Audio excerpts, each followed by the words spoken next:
What's up, everyone? Welcome to today's video and welcome to the next installment in our trip recap video series. So today I am taking you back to December 29th, 2022, and it is our switcheroo day, the day that we are headed from Disney over to Universal. I can't wait to share with you about this day, even though it's a little hard. So let's get started.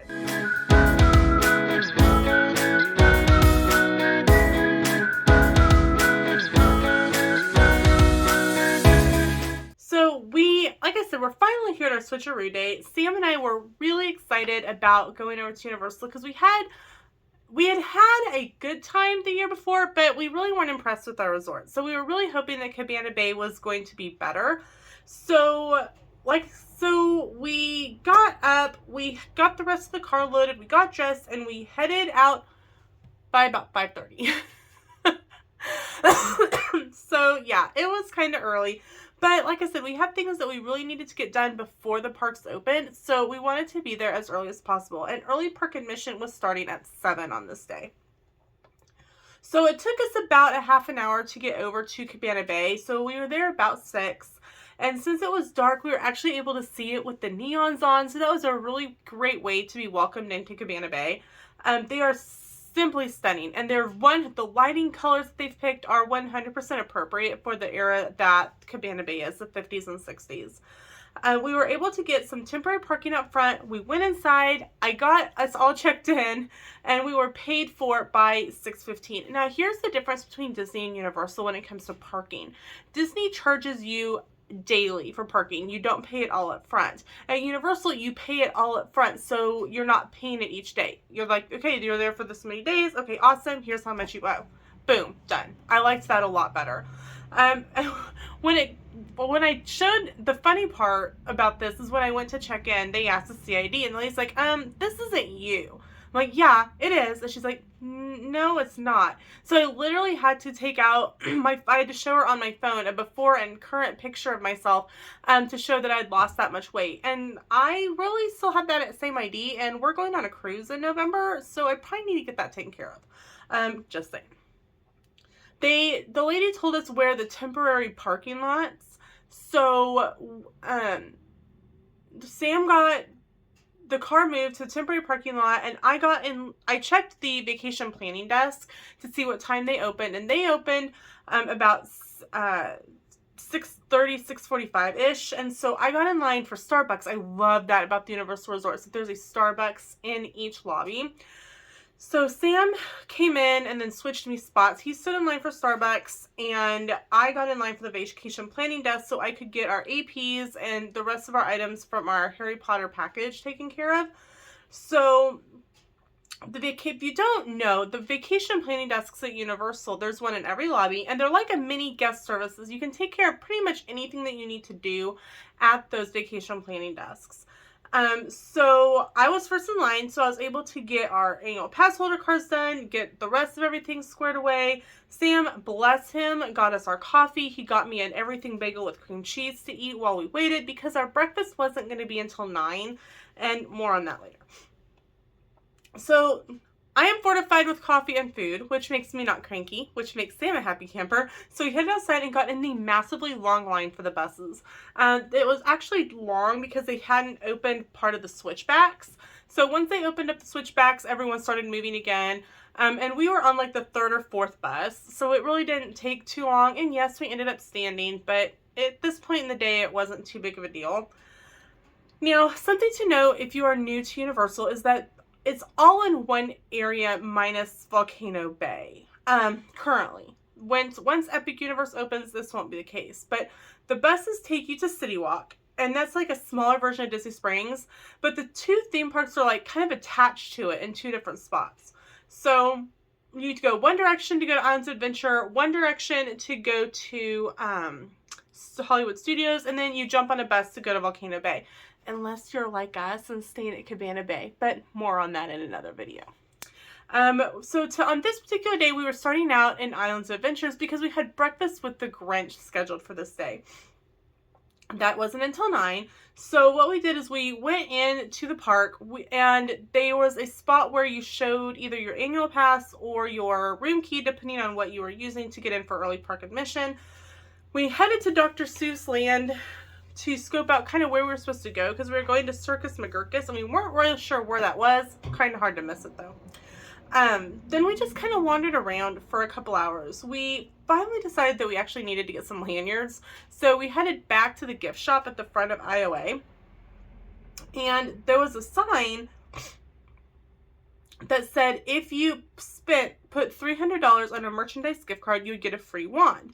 Now note that that's only good for merchandise, not for food, but you can use the merchandise card at studios, at IOA, at Volcano Bay, even at the gift shops at your resort, which turns out to be great later on. Sam picked the wand, he got the Death Eater wand, and we looked at lanyards. I ended up with a Mummy lanyard, and Sam got a Jimmy Fallon lanyard. Then they have little pouches, and those are extra cost, but at the register, they have Wizarding World of Harry Potter ones for $1. So don't spend the $8 or $9 on the themed ones unless you really want a themed one. The Wizarding World of Harry Potter ones, like I said, are $1, and they hold it just as well. So now we feel more prepared. So we continued to wander around until about 8:30, when we headed back over to Dr. Seuss Land to get in line for Breakfast with the Grinch, and the line was actually pretty long, even at 8:30. We'll have a full separate video on that, but it was really a lot of fun. I highly recommend it. If it's offered during the holidays while you go, definitely get a reservation for that, because it really was. It was great.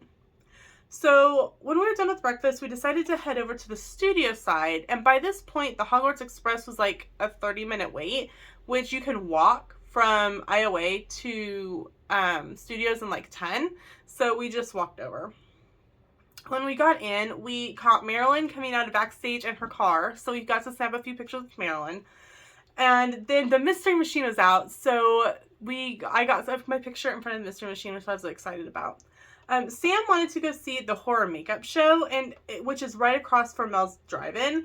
If you've never been, the name might be a little misleading for you. You don't really learn anything about horror makeup. It's just a lot about history about horror makeup in movies. There are some special effects, and here's a warning if you are going with younger children. They do use some fake blood in one of the demonstrations, and they pull someone from the audience to do so. So if you are grossed out by fake blood, or if your kids might get grossed out, just be aware that that will happen in the show. The exit of the show drops you into the Five and Dime, and it's the same exit as the Born Stuntacular. So there's always a ton of people in there, and it's always really crowded. So just be aware. They all have statues of the horror monsters like the Mummy and Dracula, the Bride of Frankenstein, and they kind of move them around and depending on the season. So it's great to go in there and get pictures of those. So that's what we did. We checked the app, and the ride time for Race Through New York with Jimmy Fallon, which is one of our favorites, had a 10-minute wait. So we wandered over there, went upstairs. They gave us our color, because you ride based on your color, and it's the colors of the NBC logo. And so we got in line when our color was called. We got into the seat. We got sat down. We got buckled in. Then we had some problems. The ride wasn't working, and so we waited about 10 to 15 minutes while they reset the ride, thinking that it was going to work. And then they're like, okay, we need everyone. We're going to unbuckle you row by row, and we're going to take you to the other theater so that you can still ride. And when we came out, they handed everyone an express pass to ride anything except for Velocicoaster and Hagrid's, which really wasn't necessary because we still got to ride the ride. But they did give us each an express pass. We talked about it, and we ended up holding on to them because they were good for not just that day. They were good for like a couple weeks. So we held on to those. Now, at this point, it's almost noon. We decided to head back to Cabana Bay. Sam, for the past couple of days, had been getting phone calls and text messages related to his mother, who was in the hospital, who we found out, like, the 27th, that she had been admitted to the hospital on Christmas Eve. Why we weren't immediately notified, we still don't know. But people have been, like, one of those, like, well, you need to come see. You need to come out to the hospital and see her. We're not even in the state. Like, I don't know what you expect us to do. Sam and I had discussed it, like, do we need to go home? And Sam's like, no. But one of the ladies is like, who texted him, and we don't know how some of these people got his phone number, that, like, people were just like giving it like, hey, you need to get Sam to come here.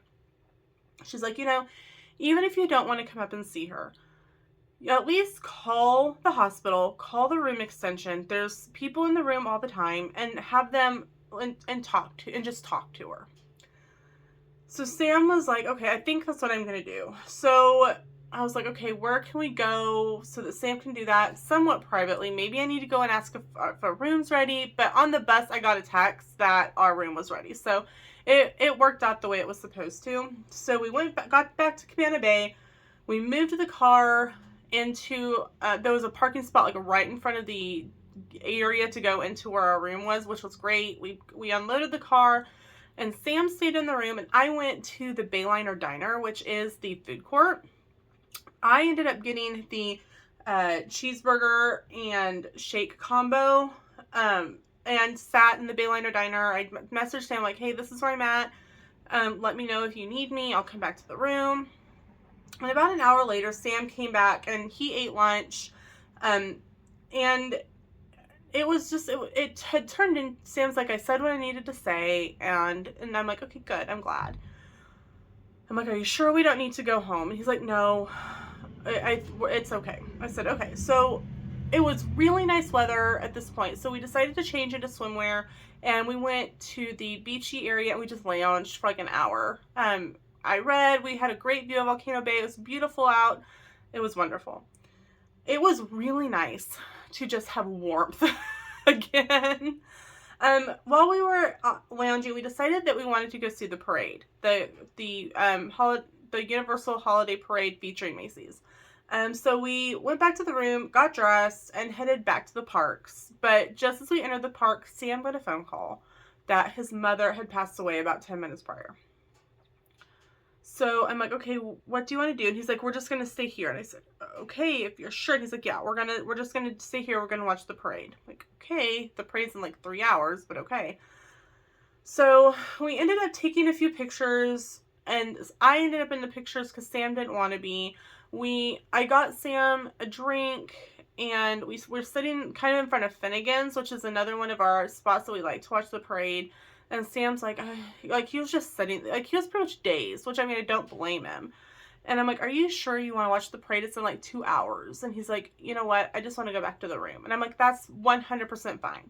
So Sam went back to the room, and I'm like, what do you want? He's like, I don't know. I don't really want anything. And I'm like, well, what about a grilled cheese sandwich? I saw one of the spots, because they have like different windows you can go to, had a grilled cheese sandwich. It's like, yeah, that's fine. So I got a sandwich, and I got Sam a grilled cheese with the house-made kettle chips, and I took it all back to the room, and I filled our resort mugs and stuff, and we just kind of stayed in the room and watched TV and just had a really quiet evening. And we talked some more. Did we want to cut our trip short? But we ended up not. But you have to understand something here. Sam and his mom had a really difficult relationship growing up. She was not the best of parents. She flat out told him in front of me that the only reason that she had kept me around was for the money. So it really wasn't the best of relationships, and really we had distanced ourselves from her for the most part. The beginning of December, we had offered to go up and see her for the holidays, and she told us, don't come. Don't come. Okay. So we didn't. And Sam was able to make his peace with her over the phone and was able to say what he needed to say. So we stayed on our vacation. So that's how the 29th went. It wasn't one of the best days that we'd ever had at Universal for obvious reasons, but we still did really have a great day. And so be watching for the next video, and we'll review the Grinch breakfast all on its own, and cue photo montage.